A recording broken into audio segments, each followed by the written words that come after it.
Nagsagawa naman ng simultaneous o sabayang nationwide medical fair ang Philippine Army sa 24 na lokasyon sa buong bansa. Ayon kay Brigadier General Marces Gayat, Commander ng Civil Military Operations Regiment ng Hukbong Katihan, ginawa ang Army Cares Program para paigtingin ng wellness at kahamdaan ng mga sundalot kanilang mga mahal sa buhay gaya ng mga pamilya.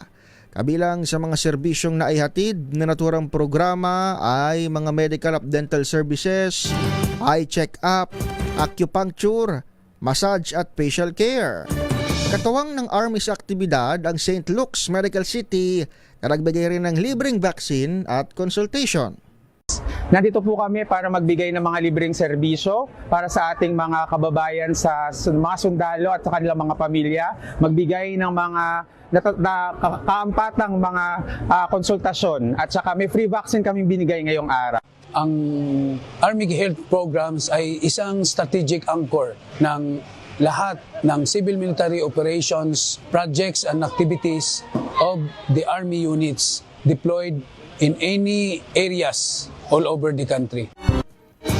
Hinimok din General Gayat ang publiko na patuloy na suportahan at turang programang target daw may pagpatuloy at muling maikasya sa ika-129 na anibersaryo ng Army sa buwan ng Marso.